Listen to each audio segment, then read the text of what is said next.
bagian di dalam rumah tangga orang tua. Jadi di sini Tuhan juga melihat itu di si Adam. Makanya waktu itu disahkan itu pernikahan semenjak dunia ini ciptakan.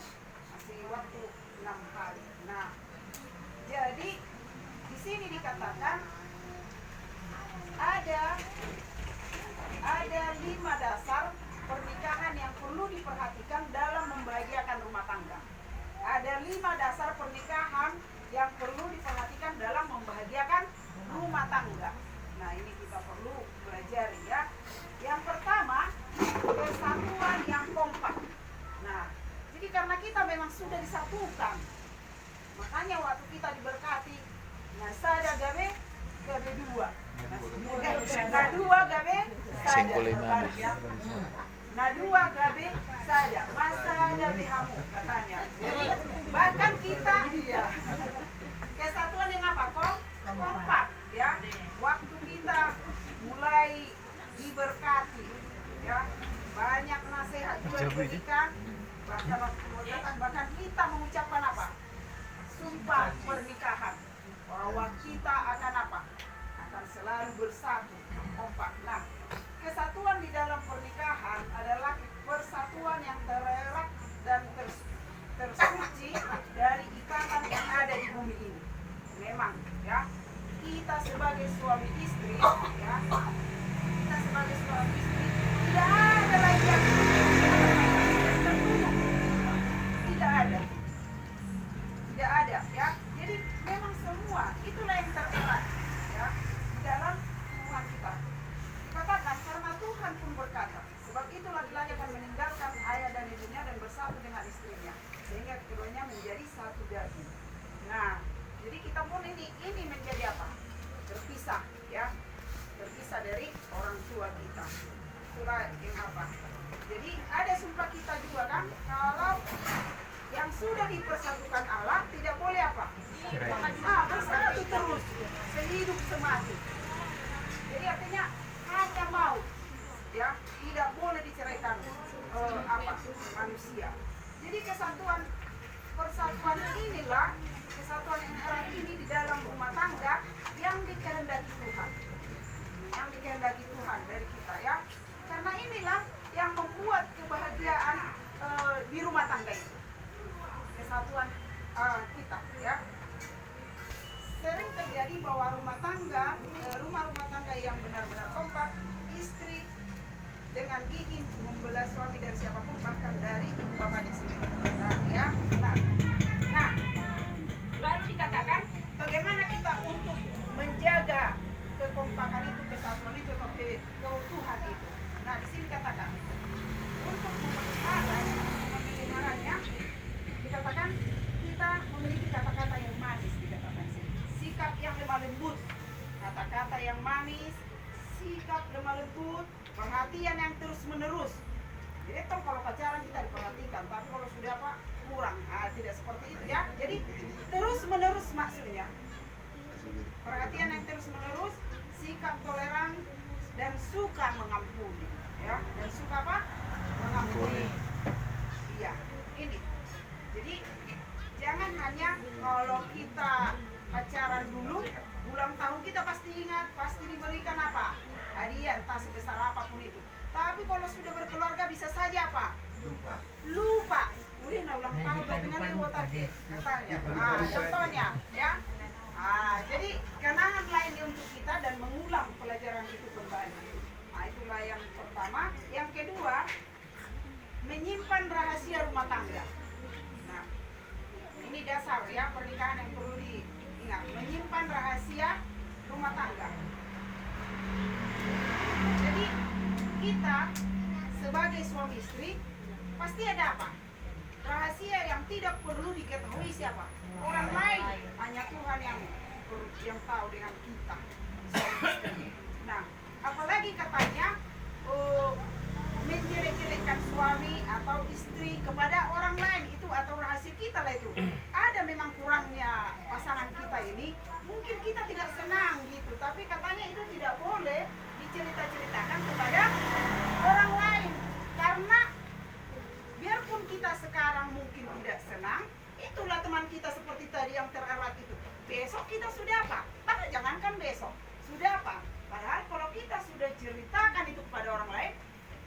bisa lagi kita apa? Iya, nggak bisa kita tarik lagi. Tetaplah itu kalau kita ceritakan jeleknya, tetaplah itu yang jelek itu maksudnya. Jadi kalau artinya ada yang perlu kita cerita, ada yang rahasia kita sendiri. Kita katakan, ingat tidak ada satu keluarga pun di dunia ini yang tidak pernah berselisih. Katakan pelajaran ini, tidak pernah berselisih. Artinya di situ tadi jangan menceritakan kejelekan pasangan kepada orang lain ya, walaupun Tante Samuel sekarang nggak ada pasangannya lagi, artinya bukan hanya mungkin suami ya, atau mungkin ada yang curhat kepada Tante siapapun, Tante aku percaya sama kamu, asal puas aduh istilah arung si cerita aku tuh ima contohnya jangan diceritakan lagi kepada siapa orang lain. Itulah contohnya kalau tidak ada lagi pasangan kita. Nah, jadi karena aku lihat ngantuk Tante itu. Pikirnya tidak cocok sama aku, mungkin gitu ya. Nah, jadi begitu artinya ya. Oke. Karena dikatakan di sini ya, pelajaran ini menceritakan kejelekan istri atau pasangan kepada orang lain adalah perbuatan yang dikutuk hukum pernikahan. Nah, itu dikatakan, artinya itu tidak bagus ya. Yang ketiga, yang udah dibilang memang tadi udah lapar. Yang ketiga, segera bereskan kesalahpahaman. Yang ketiga, segera apa? Bereskan kesalahpahaman. Sebenarnya kita berselisih karena ada yang kesalahpahaman. Salah paham saja ya kan di dalam rumah, selisih paham. Salah pengertian. Salah pengertian ya. Kesalah pengertian. Itunya sebenarnya, bukan sebenarnya karena benar-benar buruk ya, hanya salah mengerti. Nah, jadi di sini dikatakan kalau kita memang sudah salah paham atau salah mengerti, artinya kita jadi mungkin agak dinaikkan nada suara, ya, nggak dinaikkan nada suaranya. Nah, di sini kita bisa saja memang kalau di seperti ini jangan dua-duanya jadi naik nadanya kan. Nah, kalau sudah naik satu, yang satu tong jangan lagi apa? Naikkan lagi. Bisa saja yang satu itu diamlah, ya kan? Mendengar satu, kalau sudah mulai dinaikkan satu, mendengarlah satu. Artinya tetap kita dengarkan bisikan Roh Kudus itu. Tapi kalau setan memang kita ikuti, ada yang menggas, kita harus apa? Gas terus.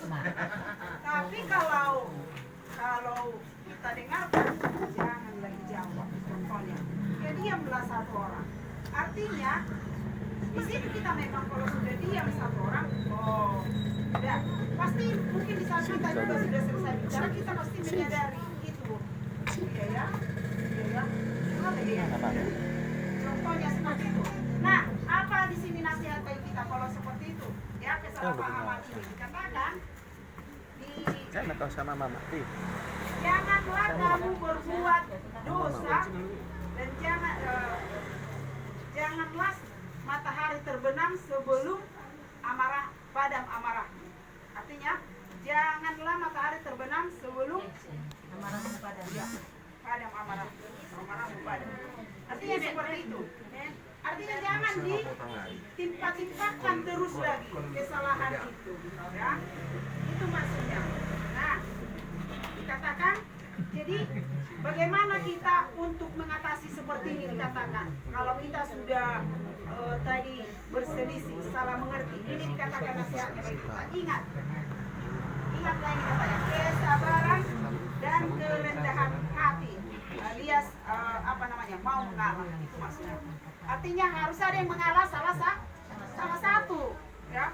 Harus kita ingat ini tetap pasangan kita seumur hidup. Jadi jangan terus dipendam, ya. Harus ada yang mengalah salah satu, itu maksudnya. Harus ada apa? Kerendahan hati. Itu nasihat bagi kita siang ini. Karena seperti tadi saya bilang, hampir semua keluarga ada perselisihan. Nggak ada perselisihan. Karena memang kita sudah di dunia berdosa, ya. Dari dunia berdosa. Jadi inilah yang perlu kita ingat. Perlu ada kesabaran dan kerendahan hati. Nah, yang keempat, ketiga tadi ya. Keempat, cinta harus dipelihara. Cinta harus dipelihara. Nah, kasih atau cinta harus dipelihara. Nah, dikatakan nasihat firman Tuhan. Dikatakan Rasul Paulus. Ya. Hai suami, kasihanilah istrimu. Ya. Kasihani apa? Istrimu. Demikian juga suami, demikian juga istri harus mengasihi suami. Nah, jadi sama-sama di sini cinta itu harus dipelihara. Jadi bagaimana kita dulu pacaran kalau tidak ketemu rindu sekali. Ya. Rindu, ya. Jadi di saat kita memang sudah tadi berselisih perlu kita apa? Menyadari ya, atau di saat kita lagi bercanda masih ingat ya dulu ya. Pendeta sering itu bilang, "Dokter, kita dulu apa?" Nah, gitu ya. Sering ingat begitu ya. Supaya iya. Jadi karena kita kan selesai kalau kita pacaran dulu dia apa itu atau kalau kita nak berbulan madu.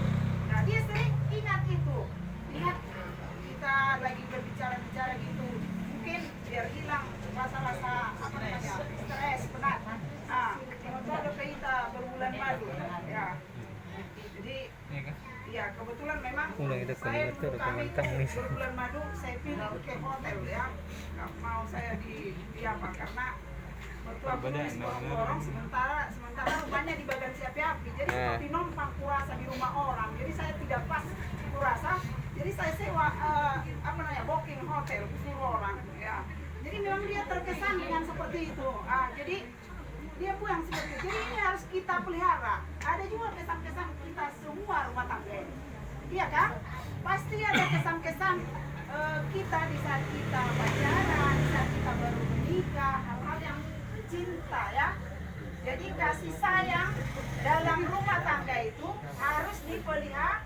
Iya, harus dipelihara. Jangan hanya sementara. Katanya rumah tangga itu sekolah yang tidak pernah tamat. Jadi kita belajar terus ya. Belajar terus, gak ada yang tamat.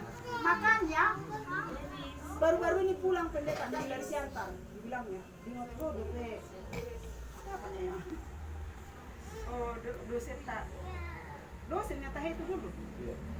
Bapak apa? Dia bilang namanya. Pak siapa lah itu? Di Noto bingung, bilang kenapa?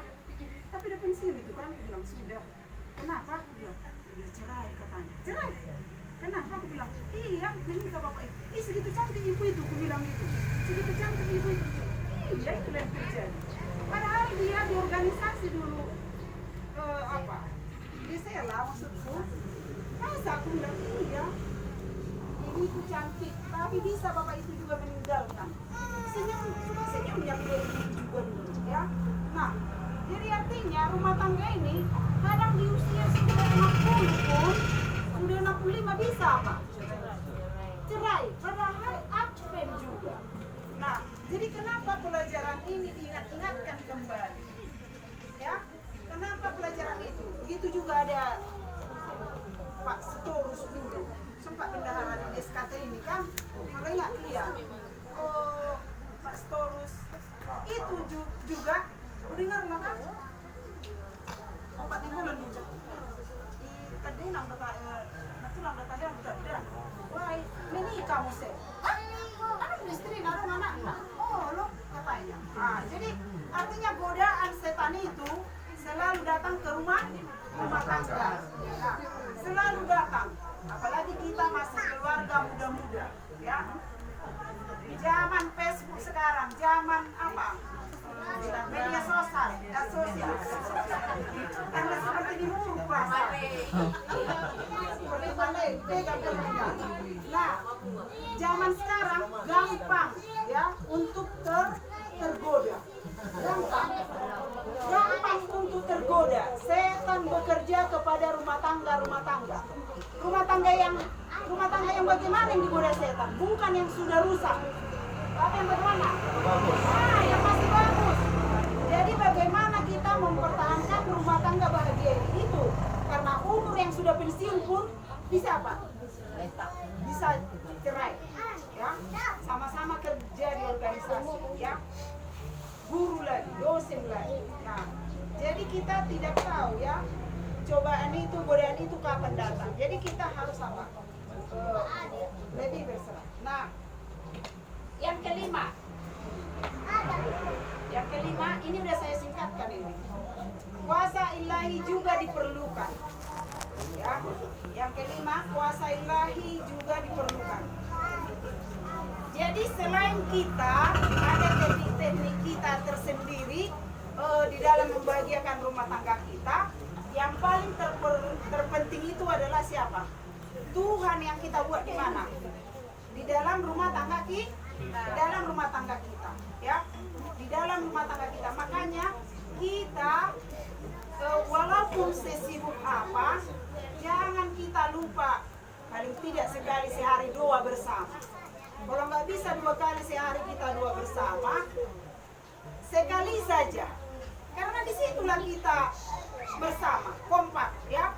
Disitulah kita mungkin pada saat mau kebaktian atau berdoa bercerita bagaimana keluh kesah kita hari ini, ya. Hari ini kita sampaikan kepada apa? Pasangan kita. Nah, jadi dikatakan jika masing-masing baik suami maupun istri tetap mengundang pertolongan dari Tuhan untuk membimbing serta memberkati rumah tangga mereka, pasti Tuhan akan menolong setuju dengan kehendaknya. Nah, jadi suami istri, ya, kita harus selalu mengundang pertolongan Tuhan, dikatakan, supaya Tuhan menyetujui, ya, segala sesuatu yang kita lakukan dan disetujui dengan kehendaknya. Nah, dikatakan juga dengan penyerahan yang sungguh-sungguh terhadap kuasa ilahi atas rumah tangga kita, maka kebahagiaan dan kepuasan akan tercapai. Ya, kebahagiaan akan tercapai. Artinya penyerahan yang sungguh-sungguh.